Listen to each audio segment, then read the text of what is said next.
일단은요, 좋은 코치가 되려면, 좋은 멘토가 되려면 어떻게 해야 아이의 재능이 발달할 수 있는지 원리를 좀 아셔야 돼요. 네. 예, 그걸 아셔야 좋은 코치가 될 수 있거든요. 자, 제가 뉴런 얘기를 잠깐 또 할게요. 인간의 뇌세포죠. 우리가 뉴런이라고 부르는데, 네. 인간의 뇌는 1000억 개에서 1조 개 정도의 뉴런으로 구성이 되어 있고요. 뉴런 하나하나를 보면 세포체가 있고, 그 다음에 신경섬유라고 해서, 하나의 뉴런에서 다른 뉴런으로 정보를 이렇게 전달하는 그런 길다란 섬유가 있어요. 그걸 우리가 축색이라고 학교 다닐 때 배웠어요. 네. 네, 생물 시간에 축색이 있는데 오늘은 제가 이 축색에 대해서 그리고 특별히 축색을 감싸고 있는 수초에 대해서 말씀을 드릴 건데요. 예, 미엘린이라고 합니다. 그 수초를. 자, 이 수초에 우리 아이들의 그 재능 발달의 비밀이 들어 있어요. 우리가 어떤 이제 재능을 습득한다 또는 발달시킨다는 것은 그 축색을 싸고 있는 미엘린이 점점 두꺼워진다. 결과적으로 보면은 그런 현상이라고 합니다. 네. 그러면 우리가 어떻게 하면 이 미엘린을 두껍게 만들 수 있을까라는 의문이 생기죠. 예, 이를테면 김연아 선수가 굉장히 아주 세련되고 실수 없이 고난이도의 어떤 동작들을 빙상 위에서 지금 연기를 한다고 했을 때 굉장히 수없이 많은 연습을 했을 거예요. 그렇게 연습을 할 때 그 손의 어느 부분, 이제 운동을 담당하는 손의 어느 부분에 미엘린이 계속해서 두꺼워졌을 것이다. 예, 그렇게 생각해 볼 수 있어요. 쉽게 예를 든다면은 김연아 선수가 뭔가 연습을 열심히 할 때 그런 미엘린이 두꺼워진다고 했는데 미엘린이 두꺼워진다는 게 구체적으로 그럼 어떤 기능이 좋아진다는 건가? 이제 이런 궁금증이 생기실 텐데요. 이렇게 미엘린이 두꺼워지면은 정보를 더 빠르고 그리고 정확하게 전달할 수 있다고 해요. 네. 이 미엘린이라는 게 절연체거든요. 그러니까 신경섬유를 통해서 전기적인 신호가 다른 세포로 쭉 이동해 갈 때 두껍게 뭔가 절연시키는 거예요. 그러니까 전기가 밖으로 흘러나가지 않도록. 네. 예, 그래서 훨씬 정보를 더 빠르고 그리고 정확하게 전달한다. 그래서 이런 것들이 스케이트를 더 멋있고 정확하게 타게 한다. 바이올린 연주를 더 아름답게 하게 한다. 또는 어려운 수학 문제를 더 정확하게 잘 풀게 한다. 모든 영역에 다 이게 일반적으로 적용될 수 있어요. 우리가 하는 모든 행동. 예, 그게 뭐 스포츠, 음악, 뭐 학습 다 적용이 된다는 겁니다. 자, 그러면 우리는 이제 그 미엘린을 두껍게 하는 그 방법을 이제 연구를 해봐야 돼요. 그걸 오늘은 특별히 제가 학습에 적용을 해서 한번 말씀을 드릴게요. 네.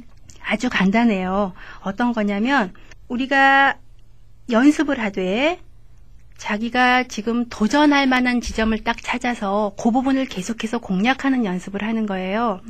자, 우리가 무엇을 잘하기 위해서는 의지력을 갖고 집중력을 높여서 연습을 하는 게 중요하다고 얘기를 하죠. 일반적으로 알고 있습니다. 그렇지만 이 말은 너무 평범해요.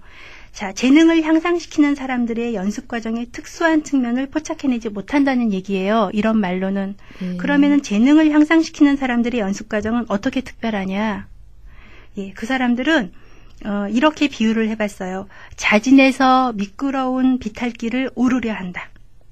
다시 말하면 의도적으로 본인의 능력이 닿을락말락한 곳까지 자기 자신을 밀어붙이는 거예요. 예, 본인의 능력이 닿을락말락한 곳을 제가 도전점이라고 이름을 한번 붙여봤는데 그런 연습을 할 때만 이 미엘린이 두꺼워진답니다. 아주 조금씩 두꺼워지는 거예요. 예, 그렇게 죽을 힘을 다해서 도전할 때만 미엘린의 신호가 간다고 그래요.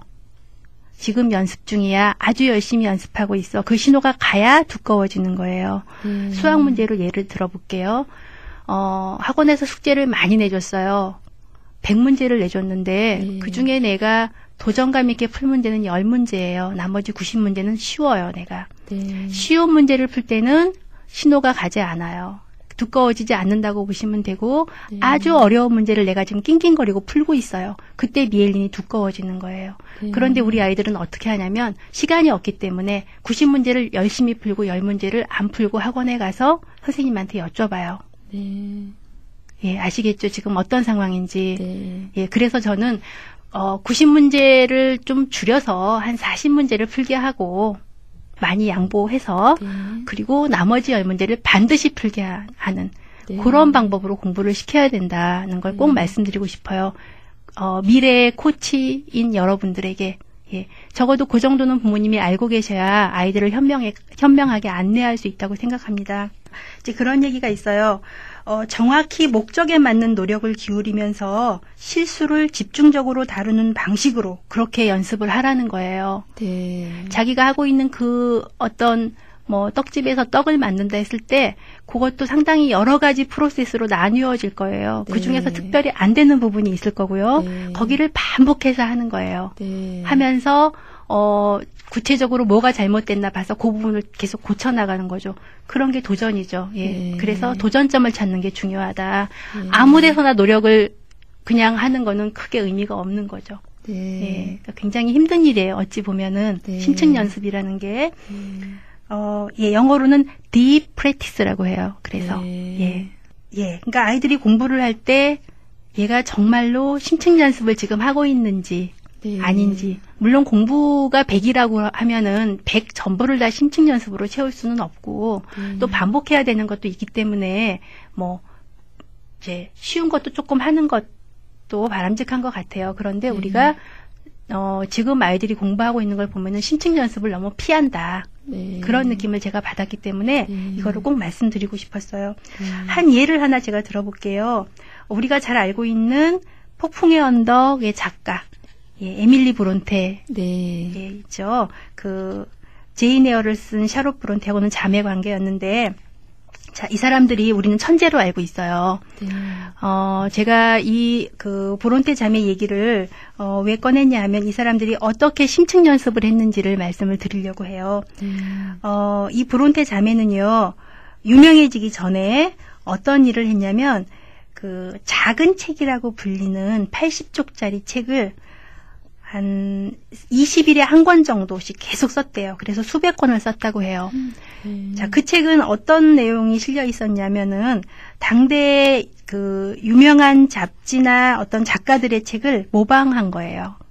예, 그 작은 책은 네. 창조적인 책이 아니고 막 베낀 거예요. 베끼면서 뭔가 연습을 한 거겠죠. 네. 플롯도 그 안에서 연습이 됐을 것이고 주제도 다양한 주제를 다뤄봤을 것이고 그런 이런 브론테 자매의 이런 기간들, 작은 책을 수백 권 쓴 그 기간들을 우리가 심층 연습이라고 부를 수 있지 않을까 싶어요. 네. 그러니까 그런 실험을 안전한 어떤 공간에서 할 수 있게 허용해 줬었다. 그의 부모님이. 그랬기 때문에 그 자매는 그 안에서 충분히 심층 연습을 하고 자기들이 어떤 스킬을 충분히 개발시킨 다음에 창의적인 작품을 쓸 수 있었다라고 보는 거거든요. 우리가 잘 알고 있는 천재 음악가 모차르트도 사실은 어린 시절에 무지하게 많은 심층 연습을 했어요. 3,500시간이다. 어떤 사람들은 그렇게 계산을 하는데 아버지랑 함께. 그때는 기존에 있는 곡들을 카피하는 그런 연습들을 해요. 예, 작곡하기 전에. 그래서 모든 창의적인 사람들은 사실은 그 일생을 쭉 우리가 연구를 해보면, 조사를 해보면 한 5년에서 10년 동안 이런 심층 연습 시간이 있었다고 합니다. 예, 그래서 시간으로 우리가 10,000시간이다 이렇게 얘기도 하는데 하루에 3시간씩 10년 하면 10,000시간이거든요. 예, 그러니까 물론 우리 아이들이 공부는 이거하고 딱 맞아떨어지게 적용되는 건 아니지만 오늘 말씀드리고 싶은 포인트는 아이들이 어려운 거를 실수하면서 계속 도전하게 해라. 예, 실수를 피하면 안 됩니다. 그럴 때 비로소 진정한 창의성이 또는 진정한 사고력이 발달하는 것이다. 예. 예, 그러면 자, 이제 제가 심층 연습 말씀을 드렸고요. 아이들의 재능은 심층 연습을 통해서 그리고 제가 지난번에 말씀드린 학습 동기, 그게 이제 점화라고 하는데 불을 붙이는 거잖아요. 네. 그러니까 불을 붙이는 것도 필요하고 불이 붙은 다음에 심층 연습을 하는 것도 필요해요. 이런 것들을 다 누가 도와주면 좋으냐 하면 마스터 코치예요. 예. 그러니까 지금 부모님을 저는 이 자리에 세우고 싶은 건데요. 네. 일단 학습 동기 얘기는 제가 말씀을 충분히 드렸다고 생각하고 그 부분이 아주 중요합니다. 그 다음에 아이들이 연습할 수 있도록 도와주시는 건데 심층 연습의 원리를 지금 오늘 제가 말씀을 드렸기 때문에 그걸 일단 마음에 두시고 네. 그 다음에 코치를 하시면 좋아요. 코치를 하실 때는 일단 아주 예민한 관찰력으로 아이들을 잘 보셔야 돼요. 그래서 아이 개개인에게 지금 무엇이 필요한지를 파악하셔야 되고요. 그리고 이제 굉장히 안정되고 흔들림이 없으셔야 돼요. 부모님 자신이. 우왕좌왕하고 자꾸만 뭐가 옳은지 혼란스럽고 그러면 좋은 코치가 될 수 없습니다. 그 다음에는 부모님의 생각이나 말을 자꾸 하기보다는 아이들 말을 잘 들어야 되겠죠. 네. 그게 이제 관찰을 위해서도 필요한 거고요. 그런 것들. 그 다음에 아이의 특성에 맞추어서 나의 코칭 스타일을 해줘야 돼요. 네. 아이마다 다르거든요. 큰 아이, 작은 아이 달라요. 그럴 네. 때 그걸 맞춰줄 수 있는 사람이 더 훌륭한 코치겠죠. 자, 이런 마음으로 하세요. 아이들의 재능이 있다. 아이들은 누구나 재능이 있다. 나는 이 재능을 경작하는 사람이다. 꾸중을 하거나 이런 거보다는 잘하고 있는 부분을 잘 캐치하셔서 그 부분에 물을 주고 사랑을 주고 관심을 주고 그리고 가능하다면 내가 전문적인 어떤 지식도 주고 그렇게 해서 이끌어주는 거. 그 다음에 또 그 마스터 코치의 어떤 자질 중에 하나 이런 것들도 굉장히 중요합니다. 아이들한테 무슨 얘기를 하고 싶으시면, 그러니까 내가 코치로서예요. 부모로서가 아니라 이때는 이제 마음을 내가 코치다 하고 딱 마음을 좀 가지셔야 되는데 그때는 내가 하고 싶은 이야기를 아주 구체적으로 명확하게 해야 되고요. 간결하게 해야 되고 반복적으로 하라고 합니다. 네. 우리는 좀 반대로 하고 있죠. 아주 구체적이지 않은 추상적인 얘기를 아주 장황하고 길게 네. 이건 하나 하신다고 하더라고요. 제 세미나 하시는 부모님들이 반복적으로.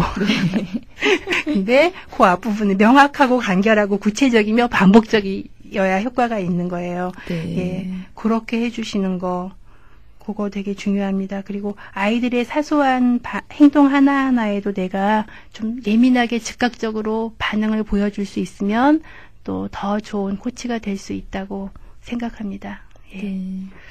제가 오늘 이제 이 얘기를 다 하고 나니까 약간 염려가 되는 게 혹시라도 이 코치가 되시려고 또 너무 적극적으로 아이들한테 다가가시면 어쩌나 하는 우려가 좀 돼요. 제가 이렇게 말씀드린 건 이런 원리를 좀 알고 계시면 모르고 계시는 것보다는 훨씬 효과적으로 아이들을 바라볼 수 있을 것이다. 한마디를